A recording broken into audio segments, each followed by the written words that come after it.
कैसे एक मंदिर ने संरक्षित किए हजारों कछुए, क्यों इस मंदिर को मिली आदर्श मंदिर की उपाधि, क्या है कछुओं को लेकर सनातन धर्म में मान्यता।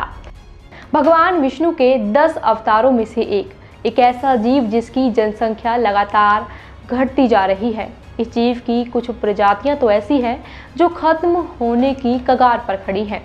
जी हाँ, हम बात कर रहे हैं कछुए की, वो जीव जिसे भगवान विष्णु का अवतार तो माना जाता है, लेकिन इसकी घटती जनसंख्या एक चिंता का विषय बनकर उभर रही है। और इसी चिंता के विषय पर काम किया है एक ऐसे मंदिर ने जो सच में काबिले तारीफ है। एक स्थानीय समुदाय ने मंदिर प्रशासन के साथ मिलकर कुछ ऐसा किया जिससे उन्होंने कई सालों में हजारों कछुओं को बचाया और साथ ही साथ विलुप्त होने की कगार पर खड़ी कई प्रजातियों को बढ़ाने का काम भी किया। उनकी इसी पहल के कारण इस बार 23 मई को विश्व कछुआ दिवस के मौके पर उन्हें आदर्श मंदिर घोषित भी किया गया। चलिए जानते हैं इस मंदिर के बारे में विस्तार से कि कैसे इन्होंने इस काम को दिशा दी। नमस्कार दोस्तों, आप देखना शुरू कर चुके हैं अपना सनातनी चैनल द कर्मा और मैं हूं आपके साथ मुस्कान कटारिया। दोस्तों, ऊपर हमने जिस मंदिर की बात की उसका नाम है नाग शंकर मंदिर। ये मंदिर असम के विश्वनाथ जिले में सूतिया शहर के पास मौजूद है। यह मंदिर भगवान शिव को समर्पित है। यह मंदिर अपनी धार्मिक महत्वता के साथ साथ कछुओं के संरक्षण के लिए भी काफी प्रसिद्ध है। मंदिर परिसर में एक बड़ा तालाब है जहां सैकड़ों कछुए रहते हैं। ये कछुए न केवल मंदिर की शोभा बढ़ाते हैं, बल्कि यह तालाब उनकी सुरक्षा और संरक्षण का एक महत्वपूर्ण केंद्र बनकर उभरा है।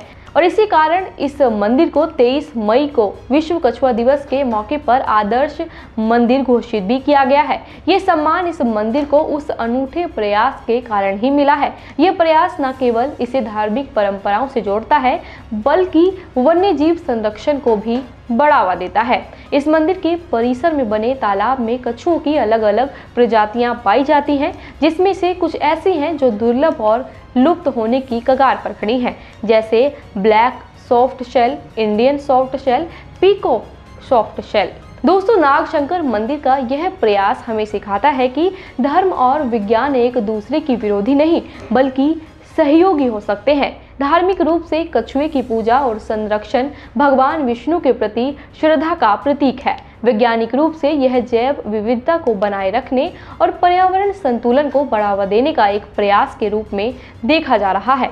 दोस्तों, नागशंकर मंदिर का तालाब कछुओं के लिए एक सुरक्षित आश्रय स्थल बनकर उभरा है।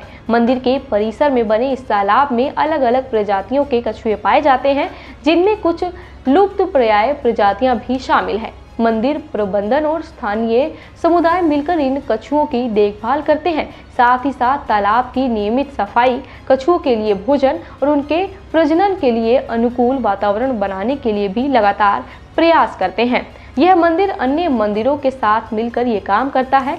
असम के कामरूप जिले में हाजो में स्थित हयग्रीव माधव मंदिर और गुवाहाटी के उग्रतारा मंदिर के साथ मिलकर कछुओं के संरक्षण में महत्वपूर्ण योगदान दे रहा है।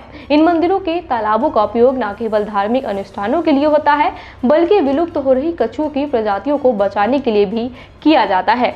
मंदिरों के पुजारी और स्थानीय लोग कछुओं को भगवान का आशीर्वाद मानते हैं। वे मानते हैं कि इन जीवों की सेवा करना भगवान विष्णु की सेवा के समान है और यही आस्था इस मंदिर को कछुओं के संरक्षण का एक आदर्श केंद्र बनाती है। दोस्तों, आपको बता दें कि इस मंदिर में आने वाले श्रद्धालु अपनी मन्नतें पूरी होने पर इसी तालाब में कछुए भी चढ़ाते हैं, जैसे कि आम मंदिर में प्रसाद चढ़ाया जाता है। ये लोगों की मान्यता है कि ऐसा करने पर वे फलते फूलते हैं और लगातार आगे बढ़ते हैं। दोस्तों, एक सुंदर उदाहरण उभर कर सामने आया है कि कैसे हमारे सनातन धर्म के रीति रिवाज किसी जीव को सुरक्षित कर रहे हैं। दोस्तों, आपको कैसी लगी ये स्टोरी हमें कमेंट सेक्शन में लिखकर जरूर बताएं। और हाँ, जाते जाते आप इस वीडियो को ज़्यादा से ज़्यादा सनातनी भाई बहनों तक शेयर करना ना भूलें। वीडियो में आखिर तक बने रहने के लिए आपका बहुत बहुत धन्यवाद।